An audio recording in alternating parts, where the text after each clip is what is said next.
మన ప్రభుత్వం వస్తుంది, వచ్చిన తర్వాత వాళ్ళు అధికారంలో ఉన్నా లేకున్నా దేశం వదిలేకపోయినా కూడా వాళ్ళని పట్టుకొచ్చి మనం ఏందో చూపెడదామని అన్నారు. అన్న గెలవడం అనేది గెలిపోవడం అనేది ఎవరు చెప్పలేదు. దాన్ని గెలుస్తామని వాళ్ళు చెప్తారు, గెలవచ్చు గెలవవచ్చు ప్రజలు నిర్ణయిస్తారు. ఇప్పుడు కూటమి ప్రభుత్వం మంచిగా ప్రజలకి అనుకూలంగా చేసింది అనుకున్నా జగన్ గెలవకపోవచ్చు, చేసింది అనుకో చేయకపోతే జగన్ గెలుస్తాడు. ఏంటంటే ఇప్పుడు కక్షిపోతే రాజకీయాలు అంటారు కాబట్టి ఇప్పుడు వీళ్ళు చూపించేది వీళ్ళు చూపిస్తారు, వాళ్ళు చూపించేది వాళ్ళు చూపిస్తా అంటున్నారు. అది జరుగుతుంది.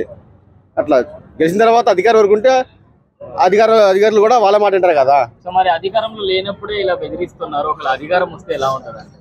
అధికారంలో లేనప్పుడు అంటే అంతకుముందు కూడా టీడీపీలు కూడా ఏం చెప్పారన్న, మేము రెడ్ బుక్ రాసుకున్నాం కార్యకర్తలు అన్నీ వాళ్ళు చెప్పారు. వీళ్ళు కూడా ఇదే పాటిస్తారు, అంతే, ఏం లేదు. ఇప్పుడు రెడ్ బుక్ రాసుకోండి హామీ ఇచ్చాడు మన లోకేష్ బాబు గారు, హామీ ఇచ్చాడు. టీడీపీ కార్యకర్తలు చాలా మందికి బాధపడ్డ వాళ్ళకి హామీ ఇచ్చాడు, నేను ఉన్నాను, నేను కూడా రెడ్ బుక్ రాసుకుంటాను, అన్ని రాస్తున్నాను అనేసి. సేమ్ ఇప్పుడు ఆయన చెప్పినట్టు అమలు చేస్తున్నాడు, తప్పలేదు దాంట్లో. టీడీపీ కార్యకర్తలు బాధపడ్డారు కాబట్టి వాళ్ళు కూడా అమలు చేస్తున్నారు. ఇప్పుడు వీళ్ళు ఏమంటారు, వైసీపీ నాయకులు మీరు కార్యకర్తలు మీకు ఇబ్బందులు ఉన్నాయి కాబట్టి మీరు కూడా రాసి పెట్టండి, నేను చూసుకుంటా అంటున్నాడు నాయకుడుగా. అధికారంలోకి వచ్చింది ఇది ఈ రెండు గవర్నమెంట్ కట్ట కాదు, ఇది న్యాయం చేయడానికి వచ్చారు కానీ పగలు తెచ్చుకోవడానికి కాదు రావాల్సింది వీళ్ళు.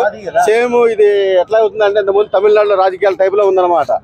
రాజకీయాలు కూడా జయలలితనే చెరగొంగి లాగి తిరిగి అసెంబ్లీకి వచ్చి సీఎం అయిన తర్వాత కుర్చీ మంచి లాక్కొచ్చి కింద పడేసుకుంటా చేస్తూ సేమ్ తమిళనాడు టైప్ లో అవుతుందన్నమాట. అభివృద్ధి చేద్దాము, ఈ సంక్షేమ పథకాలు గవర్నమెంట్ లేకుండా పోతుంది, ప్రతిపక్షం కూడా అడగడానికి లేకుండా పోతుంది. వీళ్ళు తిడుతున్నారు, వాళ్ళు తిడుతున్నారు తప్పితే రెండింటికి వీళ్ళు ప్రజల కోసం ఏం చేద్దామని వీళ్ళు ఆలోచించట్లా.